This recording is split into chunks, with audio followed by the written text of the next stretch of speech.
Hi everyone and welcome to this week's episode. In last week's episode, we spoke about cash flow analysis, and in this week's episode, we're going to go through an example and run the numbers to see whether this cash flow for our investment property is looking good or not. Okay, so to recap, a cash flow analysis is pretty simple from a maths perspective. It's your income from your rental minus the expenses for that rental, and whatever is left is your cash flow.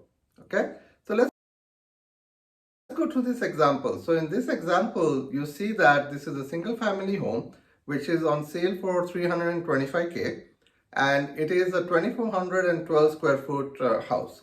It has 4 bedrooms, 3 bath, built in 1992, and the regular amenities which you normally see in a single family. You might know that location pretty well, and you might feel that this is a neighborhood where single family homes can easily be rented for $2,500 a month. So that is your income side of things. So now we know that you can rent it out for $2,500 a month. So that becomes $30,000 a year. So in your income side of it, you will write, okay, I can make $30,000 from rent from this particular property. Before you get to the expense side of it, one other part of the expense, so to speak, or a reserve you have to keep in mind is the vacancy reserve. Now, a vacancy reserve, as I mentioned in the last episode, is all about taking care of some part of your rental income. You keep it on the side to account for any vacancies you might encounter.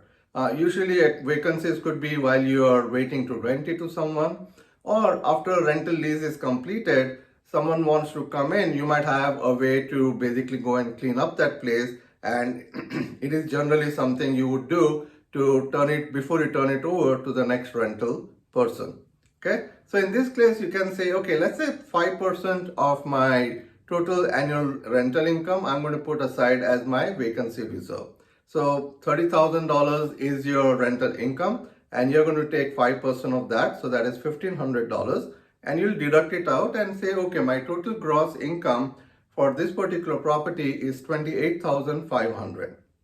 Okay, now let's go to the expenses side of it. Now let's take some of the big expenses which you already know are going to be there for you.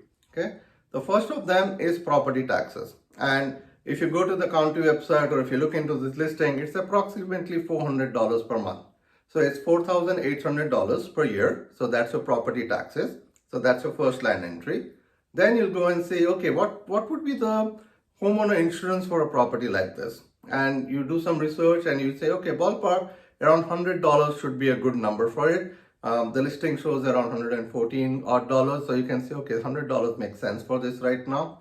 So you go and say $100 per month. So in 12 months, it is $1,200. So that's the second line entry. So you have $4,800 as your property taxes, $1,200 as your insurance. So that's $6,000. Now you go and say, okay, I do not know what other maintenance expenses I might get on a month-to-month basis. So why don't I keep a maintenance reserve for this? Now this is more on your operating side of it. You don't know, maybe you might need a plumber to come out and fix something, or you might need an electrician, or you might also have some landscaping work or fertilizing work, you name it. It could be any of those things. Because you cannot foresee what kind of expenses you can have, you set aside 5% as a maintenance reserve. So again, you take $30,000 is your yearly revenue for this, and you take 5% of that. So that is $1,500 you keep aside per year as your maintenance reserve.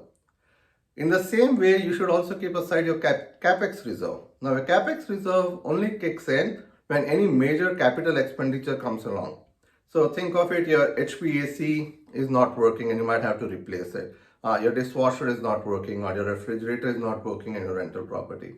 So for that also, you need to start keeping aside some money. So now you go and say, okay, maybe I should also keep aside 5% of my capital, 5% of my rental income as my capital reserve. So that's another $1,500. Now, if you add all these things up, you end up with $9,000. So outside from your $28,500, you deduct $9,000. What you're left with is $19,500. Now, this is your net operating income. So you took your operating income and you deducted your operating expenses, and what you have is your net operating income. Now, that does not include your debt services, because you are planning to buy this as a loan. you start looking and saying, okay, let me look into a mortgage calculator based on the current rate which is going on the market. You plug in the numbers, you might do a 20% or a 25% down payment. And the number you come up with saying, okay, it comes to total $1,500 per month, which is going to be my debt services. Now it includes your interest and also includes your principal, but combined, out of your combined money which you get per month, this is the expense which will go out from your money which is coming in. So now you go and say it's $1,500 per month. So that comes to $18,000 per year. So you say, okay, now let me deduct $18,000 from the $19,500 net operating income. So whatever is left is now your cash flow, which is $1,500. So now you look and say, okay, it's $1,500. So that's approximately $125 per month. Is that good? I won't say it is good. It is positive. You're not putting money out of your pocket, but I won't say that this is good simply because if any of your reserves goes over, so you might think that $1,500 maintenance reserve is good. What if you have $1,800 of maintenance expenses that year? Suddenly you will be in the negative for that. So you need to make sure there is some buffer which is in place for you in case anything goes wrong. When things don't go wrong, then this $1,500 is still positive and you can go ahead with that. So remember, you need to also be comfortable with the number, with the cash flow number which comes out of this analysis before you can say, yeah, this is what I would like to go ahead and do. So folks, in this way, it's a very simple math. You list out all your income, you list out all your expenses, and whatever is left is your cash flow.